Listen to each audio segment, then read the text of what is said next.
Hello friends, my name is Rajeshwari Yadav और आप देख रहे हैं ग्यू ज्ञानो। आज हम बात करने वाले हैं कि जब हम न्यू मॉमीज़ बनते हैं तो अपने न्यूबॉर्न का कैसे ध्यान रखें, ये कैसे उनकी देखभाल करें, चाहे वो फीडिंग हो, चाहे उसकी क्लोथिंग हो, चाहे उनके बाथ हो, मसाज हो, एवरीथिंग। तो आज हम सब टॉपिक को कवर करेंगे कि हमें क्या क्या चीज़ें कैसे करनी चाहिए और क्या क्या मतलब नहीं करना चाहिए।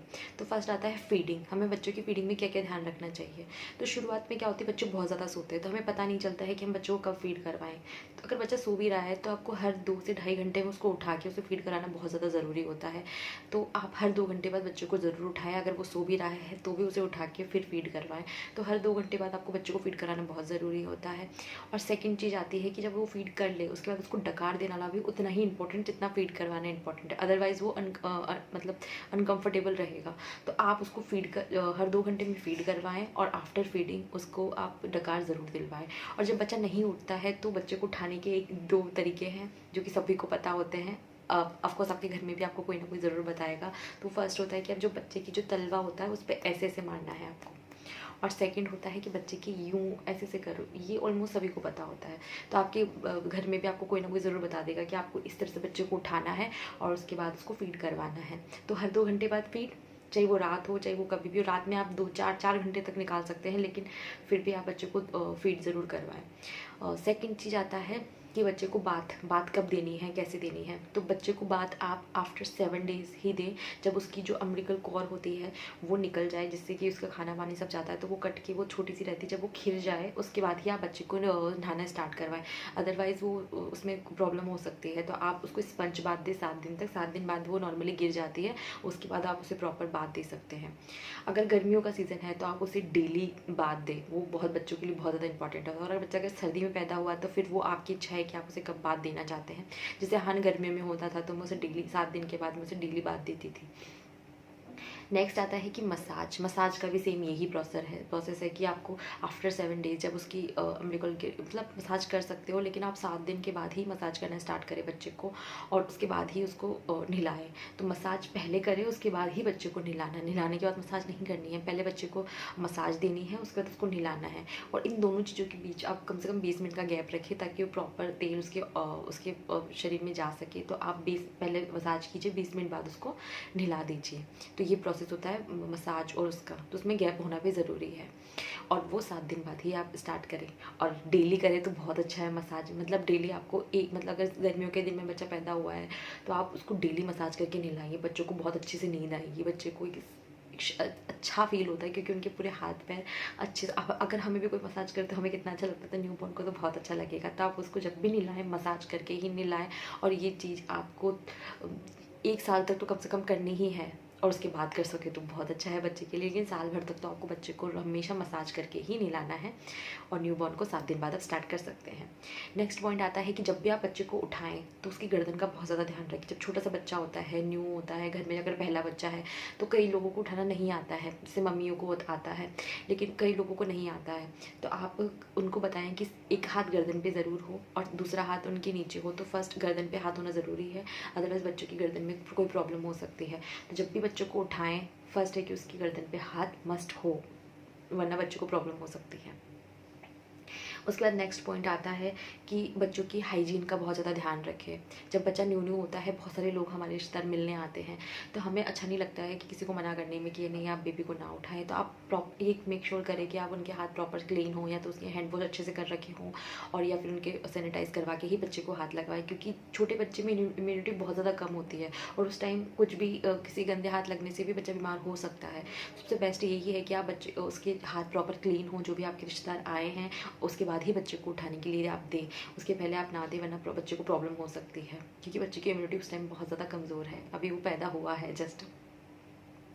उसके बाद आता है कि आप बच्चे को क्लोथ्स कैसे पहनाएं। तो जब छोटे बच्चे होते हैं उनके लिए आप हो सके तो क्लोथ जो सामने वाले बटन वाले होते हैं वही लें, ताकि बच्चों को पहनाने में बहुत ज़्यादा इजी होते हैं।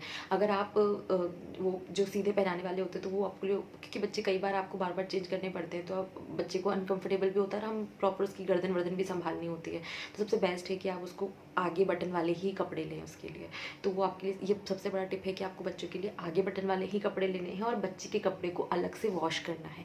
बच्चों को सब कपड़ों के साथ वॉश ना करें बच्चे के कपड़े को, क्योंकि अभी उसकी इम्यूनिटी कमज़ोर है। तो उससे उसके कपड़े भी, तो उसके कपड़े को हमेशा अलग से वॉश करने हैं और उनमें आप कुछ डिटॉल विटॉल डाल के ही उनको अच्छे से धोएं, ताकि बच्चे के बिल्कुल कुछ भी उसमें कीटाणु ना रहे। तो आप ये बात ज़रूर ध्यान रखिए, आगे बटन वाले और अलग से धोएं। नेक्स्ट आता है कि बच्चे को बार बार गोद में ना उठाएं। होता क्या है कि जब नया नया बच्चा आता है घर में, पहला बच्चा है तो ज़्यादा ही खुशी होती है, तो हर इंसान उसे गोद में लेके घूम रहा होता है 1 महीने 2 महीने 3 महीने, उसके बाद सबका कम हो जाता है थोड़ा, तो और या फिर सबके काम होते हैं, कोई सब फ्री नहीं हो पाते हैं, तो फिर क्या होता है कि बच्चा गोदी का हो जाता है, फिर वो आपको कुछ काम नहीं करने देता है। तो सबसे बेस्ट यही है कि उसे गोदी का ना करें, उसे हमेशा नीचे ही लिटा के रखिए। जब आप फीड करा रहे तो आपकी गोद में रखें, अदरवाइज उसे नीचे ही लिटा के रखें, वरना वो बहुत ज़्यादा परेशान करेगा। ने मुझे बहुत परेशान किया है। उसके बाद मैंने उसकी आदत सुधारी, तो अपने को आराम से, बिना मेरे को मालिश भी नहीं कर, मतलब जब मेरी मालिश होती तब उतनी देर में भी वो रुकता नहीं था, उसे हमेशा गोद चाहिए होती थी किसी ना किसी की। तो उससे बच्चे बहुत ज़्यादा परेशान करते हैं और ये हमें बाद में समझ आता है। तो आप कहे कि जो इसको भी खिलाना है आप उसे बेड पे लिटा के रखिए और फिर ही खिलाए, उसे गोदी का बिल्कुल ना करें। उसके बाद नेक्स्ट पॉइंट आता है कि आप बच्चे को नेल कट कैसे करेंगे। आप बच्चों की, छोटे छोटे बच्चों के बहुत ज़्यादा नेल्स बढ़ जाते हैं। अब इसके अंदर मैं आपका अपना एक्सपीरियंस भी शेयर करती हूँ कि मेरे साथ क्या हुआ था। अब हुआ क्या था कि छोटा था तब, जब मेरा क्या था कि डिलीवरी जो हुई थी वो ससुराल में हुई थी, तो वहाँ पे क्या नेल्स कट मेरे जो जीजी थे, भैया के थे, वो कर देते थे। वो क्या हाथ से ही बच्चे उसके नाखून निकाल देते थे।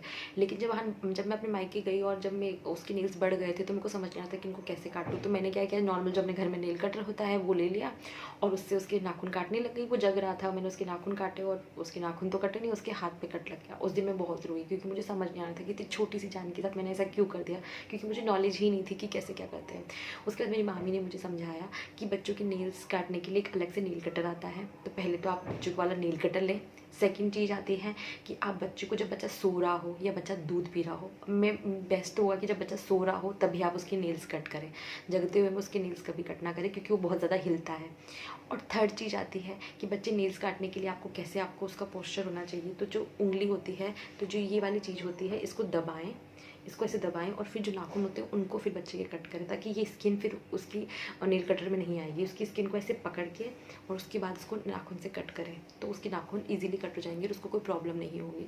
उसके बाद तो मेरे लिए नाखून काटना बहुत ईजी हो गया था, लेकिन जब मुझे नहीं पता था तब मैंने उसको हर्ट कर दिया था। तो आप ऐसी गलती बिल्कुल ना करें। आप तीनों चीज़ों को ध्यान रखिए कि इस बच्चे के लिए छोटा नेल कटर आता है, जब भी वो सो रहे हो तभी उसके नेल्स काटें। और तीसरा आता है कि उसकी स्किन को पकड़ के और उसके नेल्स काटें, ताकि उसकी स्किन बिल्कुल ना आए।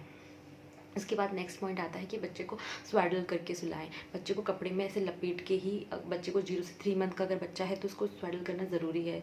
क्या होता है कि उससे बच्चे को वार्मथ मिलती है, और जब बच्चा सो रहा होता है तो उसे ऐसा लगता है कि जैसे वो अपनी माँ की पेट में ही है, तो उससे थोड़ा कोजी कोजी सा फील होता है। तो बच्चे को स्वाडल करना भी बहुत ज़रूरी है, इससे उनको एक अच्छा फील होता है, जिससे कि बच्चे लंबा टाइम सो सकते हैं। अगर आप बच्चे को नॉर्मल सुलाते हैं तो, और आप स्वाडल करके देखेंगे तो बच्चे में आपको डिफरेंस दिखेगा। आप ट्राई करके देखिएगा। अगर जब आप बच्चे को प्रॉपर कपड़े में लपेट के स्वाडल करके सुलाएंगे तो बच्चा ज़्यादा देर सोएगा और आराम से सोएगा। तो ये भी आपके लिए बहुत अच्छी हो सकती है। नेक्स्ट आता है उसका टीका। तो टीके में ये होता है, जब भी बच्चे को टीके लगवाए आप, तो उसके बाद आप बच्चे के जहाँ टीका लगा है वहाँ प्रॉपर बर्फ़ से सेक करें। और उसको 2 दिन बुखार आती है तो आप इसमें थोड़ा कुछ मतलब वो नहीं हो, लेकिन बच्चे के वहाँ सेक ज़रूर करें, ताकि वहाँ उसके कीटाणु ना पड़े। और आपके उसके सारे टीकों का ज़रूर ध्यान रखें। एज ए न्यू मॉम हमें लगता है कि हम ये कर पाएंगे नहीं कर पाएंगे, लेकिन आप ज़रूर कर पाएंगे। आप उनकी टीकों का ध्यान रखें, ताकि कोई भी जगह मिस ना हो, क्योंकि सबसे पहली रिस्पॉन्सिबिलिटी अब हमारा लिए हमारा बच्चा है। तो आप उसकी टीकों का प्रॉपर ध्यान रखें, और जो टीके की जगह है वहाँ उसकी सेक करें, ताकि वहाँ कोई खून ना जमे। तो ये थे कुछ टिप्स जो आपकी हेल्प करेंगे एज ए न्यू मॉम। जो मैंने गलतियाँ करी वो आप ना करें, और आपकी ये जो मदरहुड की जर्नी है वो बहुत सुंदर हो। तो यही मेरी आशा है। तो अगर आपको ये वीडियो अच्छा लगा हो, और अगर आपको बेबी रिलेटेड वीडियोस देखने अच्छा लगता हो, तो आप मेरे चैनल को ज़रूर सब्सक्राइब करें और मेरे वीडियो को ज़रूर लाइक करें, और अगर अच्छा लगे तो कमेंट ज़रूर करें। Thank you.